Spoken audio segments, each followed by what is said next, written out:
Kia ora koutou, no mai, haere mai. Thanks for joining us tonight. I'm Natalie Newton from the Alumni Relations team at the University of Auckland. Welcome to our fourth Raising the Bar Home Edition talk. If you're joining us again, welcome back. If this is your first Raising the Bar Home Edition, it's fabulous to have you with us. So far, hundreds of alumni from all over the world have been tuning in to hear the latest research from the University of Auckland. We're delighted that so many of you are keen to know more about the work your alma mater is doing and the positive impact it's making on society. Tonight, chemical sciences doctoral candidate and wine enthusiast Ali Lowrey from the Faculty of Science will enlighten us on what climate change will taste like in New Zealand wines. Our MC is fellow chemist Dr. Rebecca Jelly, whose research focuses on the analysis of molecules from biological samples, including grapes, cherries, wine, and beer. Rebecca will introduce Ali and will keep track of your questions to be answered towards the end of the talk. So now it's time to sit back, relax, pour yourself a glass of New Zealand wine while I hand over to Rebecca. Thank you, Natalie. Good evening, everyone. My name is Rebecca Jelly, and I will be your MC for this evening. Tonight's talk will be from doctoral candidate Ali Lowrey on wine science, with a talk titled From the Vineyard to the Glass, What Really Goes into New Zealand Wine. Just a few housekeeping notes before we begin. The Q&A function at the bottom of your on-screen Zoom panel is live. Please submit any questions you have from Ali's presentation. We'll be monitoring these as we go along. You'll also be able to upvote any questions asked, and these questions will then move towards the top of the Q&A screen. Towards the end of today's webinar, Ali will be able to answer some of these highest rated questions. So without further ado, I'd like to hand over to Ali. Hello, thank you, Rebecca. I'm just going to share my screen real quick so we can get it started. Awesome, should be all good. Right. So good evening. My name is Ali Lowrey from the University of Auckland, and I am a PhD candidate from the School of Chemical Sciences. I'm very excited to be here and to be part of Raising the Bar, and I thank you for tuning in this evening. Tonight, my talk is titled From the Vineyard to the Glass, What Really Goes into New Zealand Wine. A quick little introduction about me. I'm from Hawke's Bay, which is the second largest wine region in New Zealand behind Marlborough. I worked in hospitality throughout high school and university as a sommelier. Appreciation for wine was very much part of my upbringing, and that foundation is what made me fall in love with this industry and gives me a sense of place. I started off with a Bachelor of Science in Chemistry and Geography, but felt really drawn back to the wine industry, so I ended up doing a postgraduate diploma in wine science on Waiheke Island. There's this fantastic course through the University of Auckland. We get the privilege to live on this beautiful homestead on site at Goldie Estate, and it's a fully immersive experience. I'm saying that on my own accord. I liked it so much that I stuck around for a master's and a PhD in wine science. So my PhD is in soil chemistry.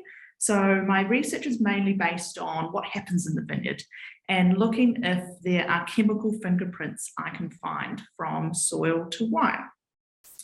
So with these fingerprints, you quickly delve into climate change and synthetic chemicals that are sprayed onto the vineyard, where I have a real deep interest in environmental sustainability. So to be on brand for the talk tonight, I recommend relaxing with a glass of wine while I take you on a short journey from soil to wine with a focus on climate change. We will start with the soil in the vineyard, linking through to the current state of climate change, and then we'll look at how this is affecting wine and the wine industry for the future. And then we'll bring it all back to New Zealand and what we're doing now and how you can help as an individual. Just a little note, my longer talk for Raising the Bar later in the year and a real life bar will include a lot more discussion around local regional terroir and Mātauranga Māori and fingerprints I have found that link chemistry in the vineyard to a glass of wine. Cool. So firstly, we start our journey with the vineyard soil. So this is a foundation that supplies nutrients to the grapevine, which can influence how good a wine is. There is a very simple concept that a healthy soil means a healthy grapevine, right? In New Zealand, we have quite a youthful environment going on. So that means we have a large variety of soil types that are still in the process of weathering by climate and vegetation. The wine regions in particular are made up of young volcanic soils, types like silt, sand, gravel, and stonier alluvial soils, which are deposited by flowing water across the coastal floodplains. A really good example of this is our biggest winemaking region, which is Marlborough at the top of the South Island, where it's such like an ideal place to grow wine. A sub-region there is called the Wairau Valley, where the river, it's the Wairau River, flows through, and the plains consist of older riverbed soils. And this is where some of the hallmark Sauvignon Blanc that we all know is grown. So we have this really good, healthy starting point, right? So we can kind of ask the questions of how can this change over time? Soil takes a really long time to change its chemistry. So it's quite difficult to measure this. But we can look at kind of human interventions like what's sprayed on the vineyard, tractors compacting the soil, getting rid of ground cover so there is bare land. This will all incur a lot of runoff and erosion, and this will all change the soil. It's really important that we take more care of our soils so we don't get past the point where these changes over time are irreversible. This is where research like mine comes in, where the chemical state of the soil is measured as like a snapshot in time. So you can measure other chemical inputs applied onto the vineyard like climate and synthetic sprays. If a vineyard ends up with a chemically unbalanced soil, this is unhealthy for the grapevine. So we can kind of think like, what would the wine be like if this happened? The grapes in particular, they wouldn't have these really good concentrations of nice fruity flavors, and there probably will be some disease pressure issues. So this makes winemaking more difficult. So more additions would have to be made, like adding things like acid, tannin, sugar, fining agents to compensate for the average grapes that come from the vineyard.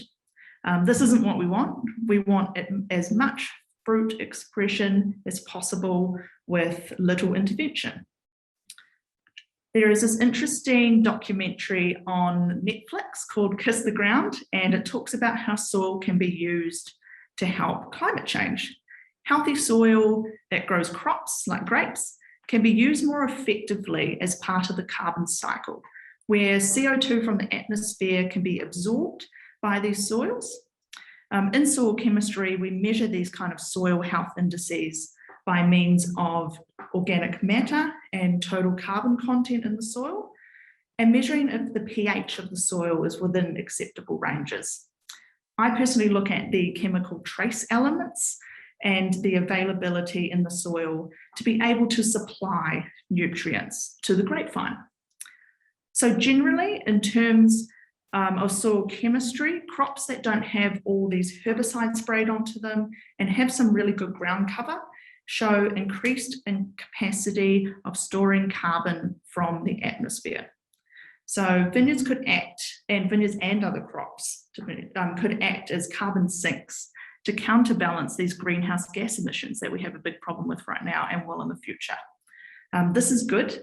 We want to increase the carbon sink capacity of soils and crops.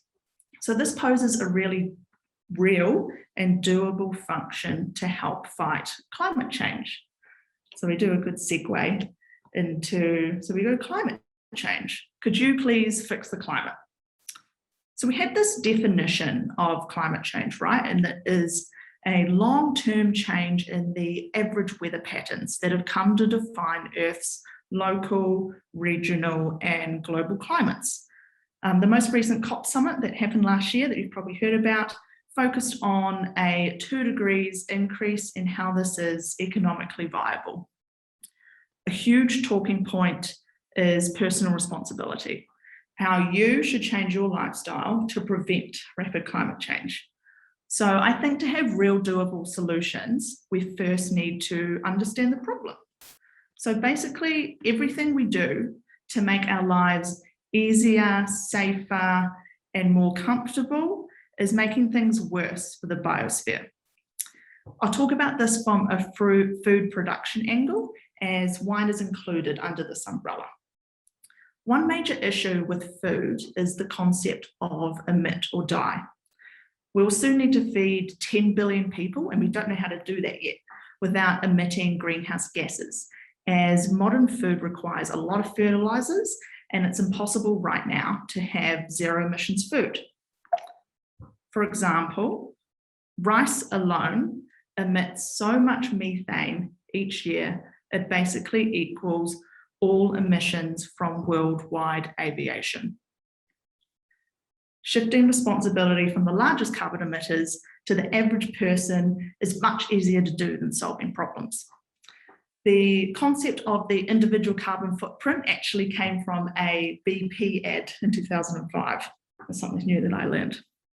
So also a quick fact, if you eliminated 100% of your emissions for the rest of your life, you would save 1 second's worth of emissions from the global energy sector. And we have just witnessed a global experiment, right? And staying at home, not using transport and consuming less due to COVID. All it did was reduce CO2 emissions by 7% worldwide for the year of 2020. So what has this got to do with the wine industry, right? So we're going to bring it back to the wine industry specifically in climate change. As we move from the soil in the vineyard to the wine in the glass, with the climate change lens, it's important to note that wine is not essential for human survival, but I think it's an important product of human ingenuity. I do acknowledge there are a lot more crucial industries where the effects of climate change will be a lot more detrimental to human existence than alcohol production. But it is still a massive industry where a lot of people's livelihoods will be affected if it no longer existed. Worldwide, premium wine production occurs with really narrow climate ranges. So region by region, climate change is really going to shift wine production, especially in terms of grape selection. So that means what we can grow and where we can grow it. So what's the problem here, right? We're going to lose the ability to grow grapes in places we've grown grapes for a really long time. And the hotter climate is changing the wine we know and love. So what will wines look like that are grown in warmer than normal temperatures, i.e. what will climate change taste like? So firstly, the grapes are going to be overripe. So this makes wines that are less acidic. So think like a crisp Sauvignon Blanc will no longer be as fresh. Or it will also have higher sugar. So wines will have more body and they'll be sweeter. This is because the grapes on the vine will be exposed to hotter climates, so sugar will accumulate within the grape. When you have grapes of a higher sugar, the yeast during fermentation will churn out more ethanol production, so you usually get higher alcohol in the wine. Wines are commonly right now around the 12.5% mark, but we're going to see a lot more wines in the 14% plus range. And cooked flavors as well. That may sound funny, I'll explain what I mean by that. Some examples with a red wine, right? We're going to have more flavors of cooked fruit, so kind of like stewed plums, baking spices, prunes, and savory notes. So there'll be a lot less of these bright, fresh red cherries and raspberries that I personally really like in a youthful New Zealand Pinot Noir. So the chemical makeup, aroma, and palate balance is going to change in the wine. What else is going to happen, right? So, under the COP 2 degrees warming scenario I previously mentioned, it is predicted that Spain is forecast to lose about 65% of its wine growing area. By 2100, the United States could lose up to 81% of its wine growing area. And then other countries like Italy, Greece, and notably France maybe become completely inhospitable to grape production by 2050. We don't have to look far to see issues. It seems like a lifetime ago, but Australia with those 2020 bushfires and smoke taint is still an issue today in the wine. I'm personally waiting for a good vintage to invest in some Barossa red wines so I can age, as those Australian regions will have about 25 years left until they're gone. In New Zealand, it's unfortunately bad news for Pinot Noir lovers, as this is by far the most at-risk variety to disappear. So what changes are we doing now about this? For example, in Bordeaux in France, you can't grow whatever you like. There are very specific rules around what you can plant and what varieties you can plant. But in 2021, Bordeaux approved 6 more varieties that are more adaptive and temperature resistant, so there'll be less reliance on grapes like Merlot in the future. This means that there is a change to different grape varieties that we've not grown there previously to account for climate change in the long term, but it's really important to note here that replanting costs a lot of money. So what will all the wine regions be switching to, especially in terms of red wine, be more later ripening varieties. So for example, a Grenache or a Monastrell opposed to a Pinot Noir. I want to note that it's not all bad. I think that a new opportunity awaits us. I think it's a balance of gain and loss. It's too hot to grow a variety, but it opens up an opportunity to grow another that previously wouldn't have been suitable. For example, the UK now makes some really decent sparkling wine. Whoever thought that would have been possible?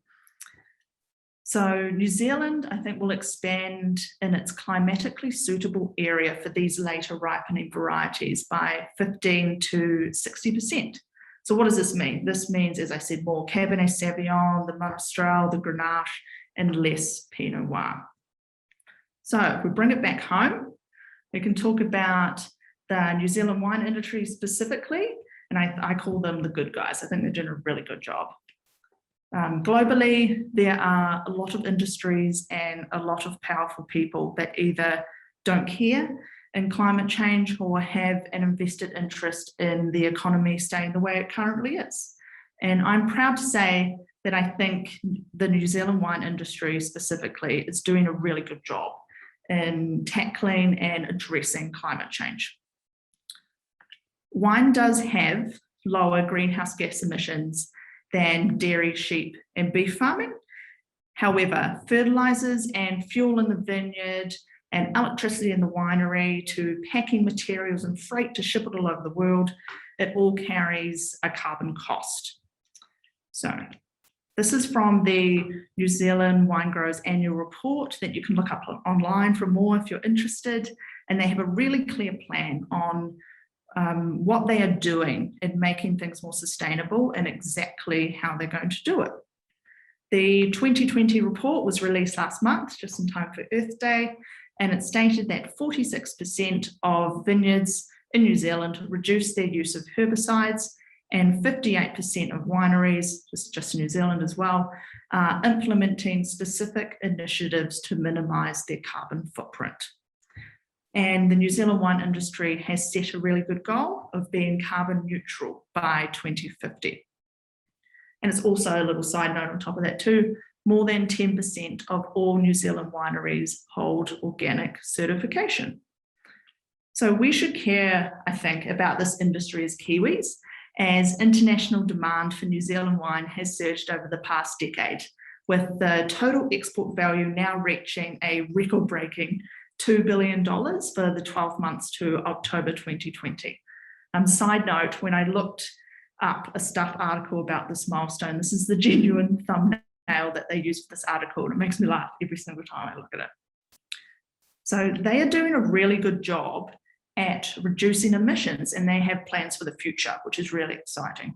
So what can we do as an individual to help this industry? To kind of end tonight, I have a few hard and fast tips on how you can buy wine as a consumer that helps the New Zealand industry and climate change. So the first thing here, super simple, buy local. The next time you're celebrating something, you think, oh, we should buy some champagne, should buy some Moet. Why not try some local sparkling?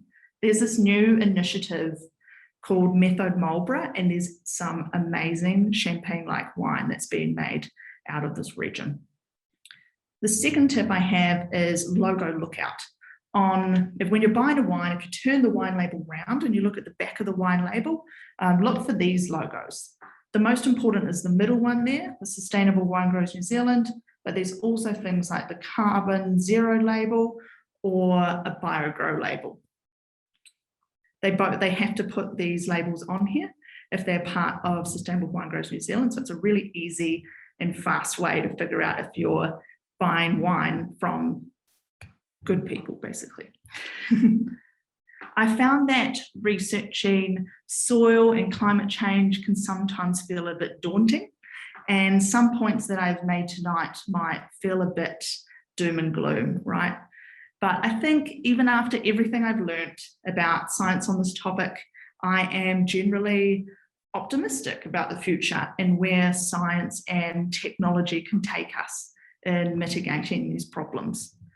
Environmental sustainability and future-proofing one of our biggest export industries is something everyone, I think, in New Zealand should care about, whether you are a wine consumer or not. So I hope you've taken something away tonight about what is going on in the industry, in the wine industry, and with climate change. Just a reminder that there's a lot more to come with my Raising the Bar talk later in the year, where I will dive deeper into local terroir and what chemistry in the vineyard can be linked to what is in the wine. So thank you very much for attending, and I hope to see some of you in person in a bar later in the year. Brilliant. Thank you very much, Ali, for your fascinating talk, and I'm sure there will be many questions. I see a few have come through now, but if you haven't already submitted a question, please make sure you add it to that Q&A box down below. And don't forget to upvote any of the questions that you see that have been put in there that you would like to have answered. In the meantime, while you're getting those questions together, I have a question or two for you, Ali. So first, you mentioned that you measure chemical fingerprints from this journey of soil to wine. How exactly do you do that? And what are you measuring? Yeah, sure. So for my PhD research, the main objective was to measure the chemistry from soil to wine and see if there are any connections between them, right? I measured the chemical elements specifically, so how much of things like copper and magnesium and things like that are in the soil samples. Then I measure the same chemical elements for grapevine parts, so bark and leaves, and then I move on to the fruit parts, so the juice and the subsequent wine that comes out of that. It's a really complex process with a lot of steps going on that cannot be measured, but the main goal is to try and find some elements in the wine that have similar trends or may not as to what is found in the soil and in the grapevine. So I think that's the main point here. Awesome, thank you. Okay, one more from me before we head to the Q&A box there. You said the New Zealand wine industry is aiming to be carbon neutral by 2050. What does this exactly mean and how are they going to go about this?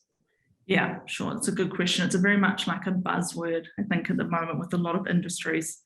And carbon neutral, basically, what that means, for example, is that any CO2 emissions that are released into the atmosphere from a company's activities, they have to balance that by an equivalent amount that is being removed. So in the wine industry in New Zealand specifically, carbon zero accreditation requires companies first to measure and reduce their total carbon emissions. This is independently audited, which is really important. And any remaining emissions are offset, and that's commonly by purchasing carbon credits. But at the individual winery level, there's also evidence of them doing some really good things like using solar power and native bushland planting, and there's a whole range of things that are going on. That's the main way that they're doing that. Awesome, thanks for that. Okay, let's move through to some of these questions that are coming up. Cool. So towards the top here, we have a couple from Paul. First up, should we be aiming to eliminate all synthetic chemical inputs into the vineyard, i.e. organics, or at least starting to head in that direction? What are your thoughts on that, Ali? Yeah, that's a really good question, and it's really topical. I think the important part of that, when he mentioned at least starting to head in that direction, I think that's the really crucial part. I think that to completely wipe out everything, the reason that you spray all these chemicals onto the vineyard is to try and compact disease and the sort of pressure that we're having from increasing humidity and temperatures and stuff like that. So it's going to be a real balance, but reducing is really important. I don't think that we'll get to a point where it's 100% nothing, but it's all about like thinking a bit more about what you're doing and measuring it. That's the best thing that you can do right now, I think. Yeah, absolutely. All right, and following up on that, we've got another question that's been upvoted here. So Claude Bourguignon looked at acidity or lack of in Burgundy several decades ago and concluded that soil chemistry was in part to blame. Is any of this work going to help us deal with climate warming? Does his work still stack up? What are your thoughts on that? Ali, do you know much about this work? Yeah, sure. I don't personally know about this work specifically, but I'll be very keen to research it a little bit later on.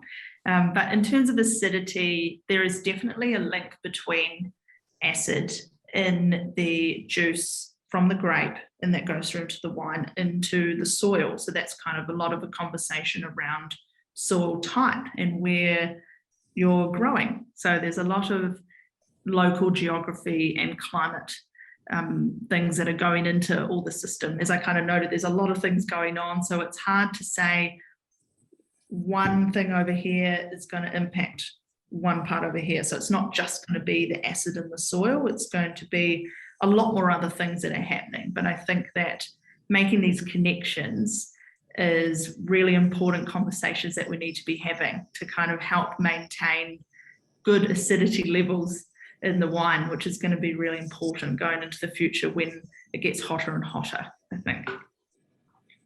Absolutely. This one next up is more of a big picture question for you.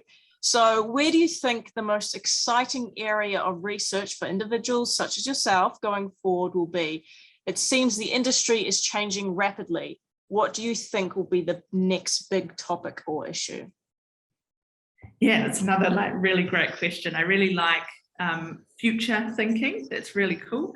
I think that if we have a whole bunch of more R&D, and I think we have a lot more opportunity to expand in the technological space. I think we kind of need to link a few things together. So we can measure all these chemical inputs and stuff, but I think we need to have more doable solutions in the 21st century. And I feel like it's connecting the science that we know.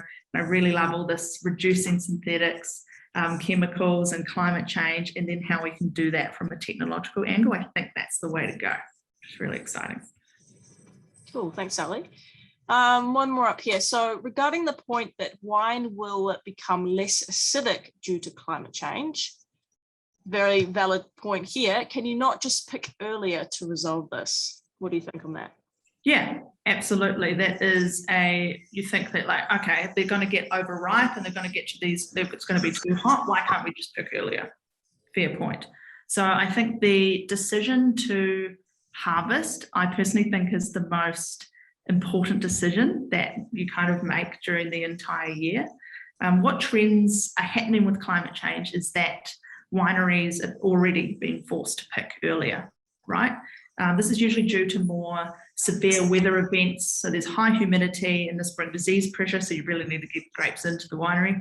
I remember about 5 years ago in Hawke's Bay, when I was doing a vintage, we were generally harvesting in March, April, late April. I saw some wineries picking in late January this year. So that's a massive shift, right? There's a consequence to that. So if it's a warmer in the growing season and the wineries pick earlier, there isn't the right length of time or environments for these aroma compounds to develop. So it's really important to note here that the aromas and flavors that we want in the wine won't be there like we should if we just keep picking earlier and earlier. Cool.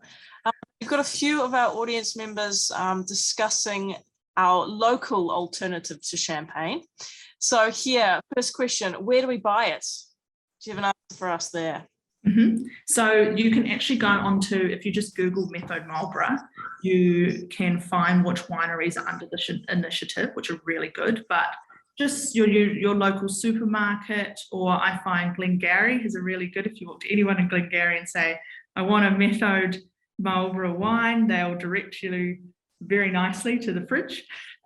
Personally, I think there's a winery in Marlborough called Number One, just NO.1, and they make fantastic wine that is made the same way in Champagne. You want a quick little recommendation there. And you can get that from Glengarry. Awesome. I guess following on from that, do we think drinking this wine has let's just drop down from my screen, a lower carbon footprint than Champagne? Yeah, so you think it will have a lower carbon footprint because just straight it hasn't traveled as far. So the packaging and freight and all those sorts of things will be a lot lower. So it hasn't had all that carbon cost credits that you have to offset for how far it's come France all the way over here, very well traveled. I think that, and it's made on such a large scale, and I think that these smaller champagne-like places in Marlborough definitely would have a smaller carbon footprint. Brilliant. So yes, we need to get drinking that. Yeah, exactly. Yeah, we've got, what is the difference between organic and natural wine? And is it just a sales pitch or are they distinct? Yeah, so there is kind of a difference. To be labelled as organic, you have to be, especially in this country, you have to be certified. You're not allowed to just chuck organic on the label as much as you like. And that certification is quite rigorous. And it's through BioGro, BIOGRO. So you can kind of have a look at what it takes to be an organic wine. Natural wine usually means, it's been very fashionable the last couple of years. If you go up to any wine shop on K Road or a bar, I find that every single wine is a natural wine. It usually means that there's been no fining agents. So you'll find that if you have a natural wine, it's usually cloudy because it hasn't gone through the same sort of filtering and fining that a traditional wine would. So it's important to know that organic wine can still be filtered and fined, and natural usually does not. So if you're fine with having a cloudy sort of precipitate in your wine, then go for it.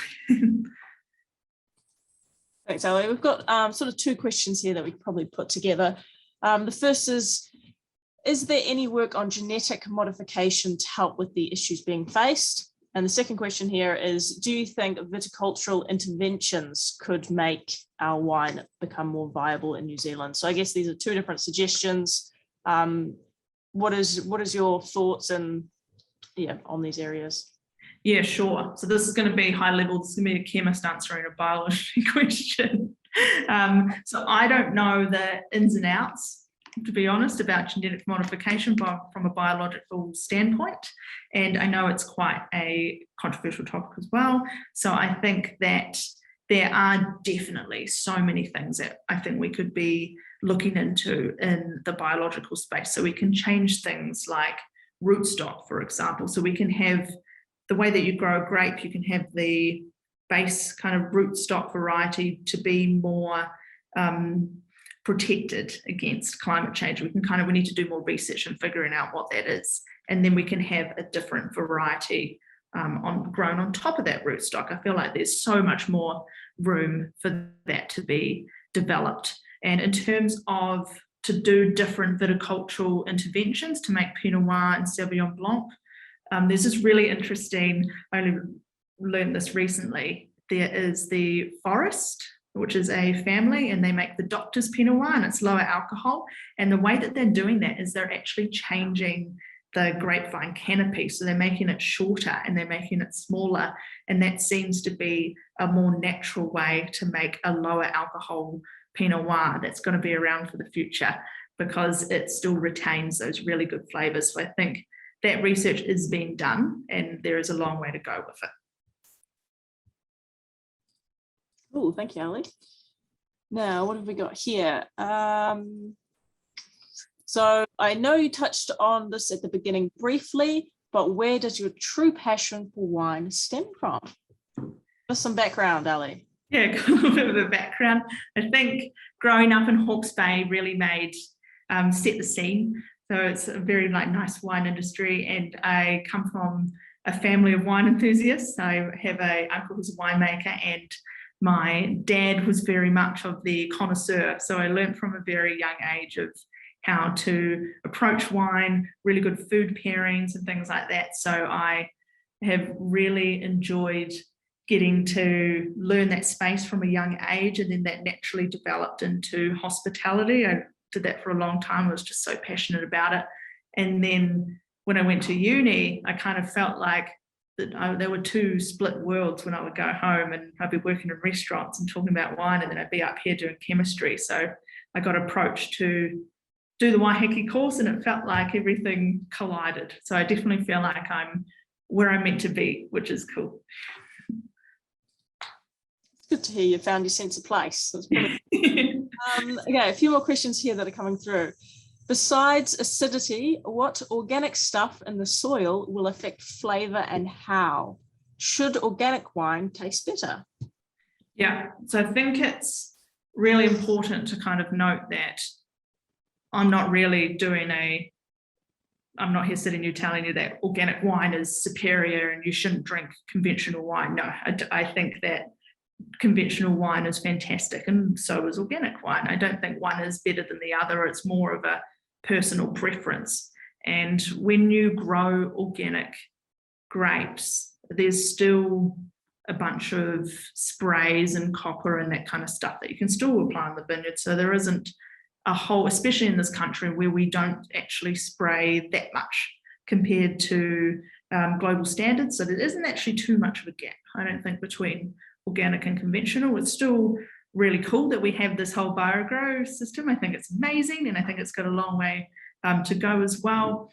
But I think that the split isn't that bad. I have some organic wines that I really like, and I think that you can kind of taste the terroir. There's like a romantic notion, and it's supposed to be more expressive of the vineyard that it comes from. And I think that is something that I will be talking about later in the talk later in the year, how we can increase the expression of where a wine comes from. I think that's kind of the root of where organic is sitting itself.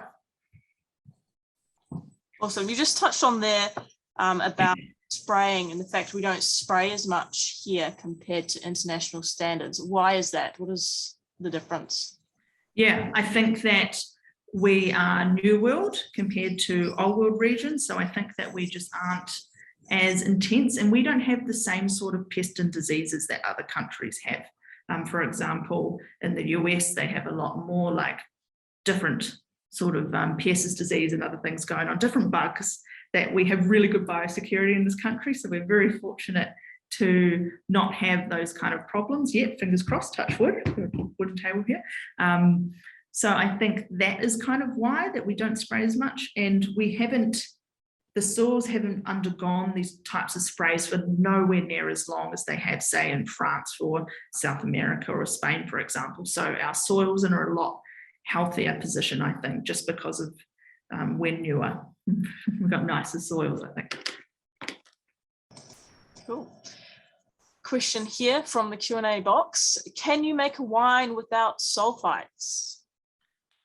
So I think that sulfites are really important in wine to balance for spoilage reasons, and the way we really look at our SO2 levels. That's really important to make sure that we have, by the time that we've made the wine and we've bottled it and you're sitting at your table enjoying it with friends and you're drinking it, that it's still just as good as when we made it. That's basically what sulfides are there for, to make sure there's no issues along the way.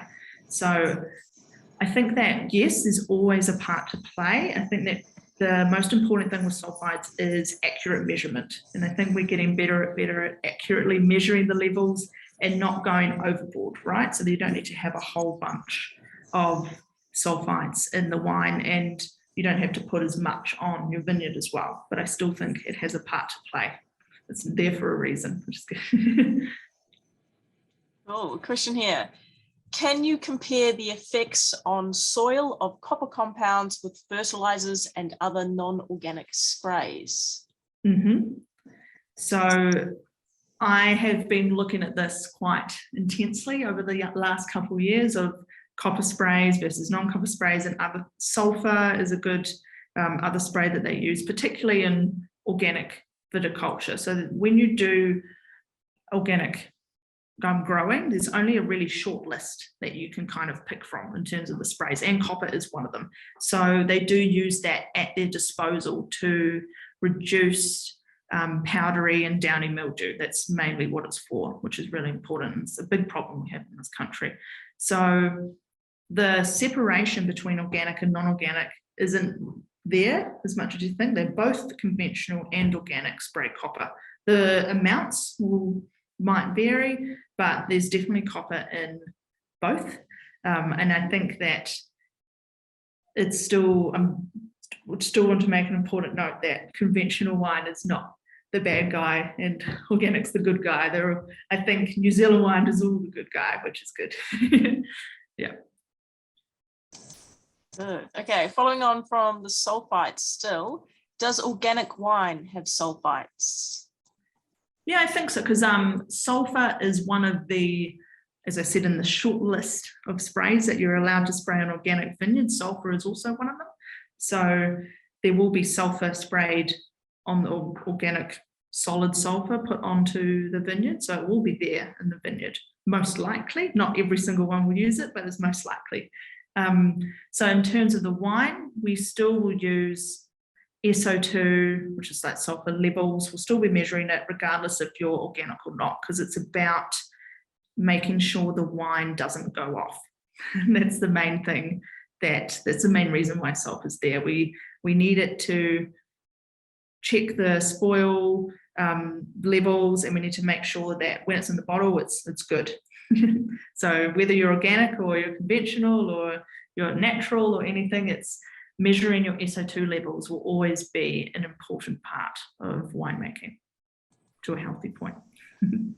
Thanks, Ali. So in the vineyard itself, what is the purpose of the sulfur spray? So you've talked about this many times, and it's something that you can apply in organic vineyards. What is the purpose of it?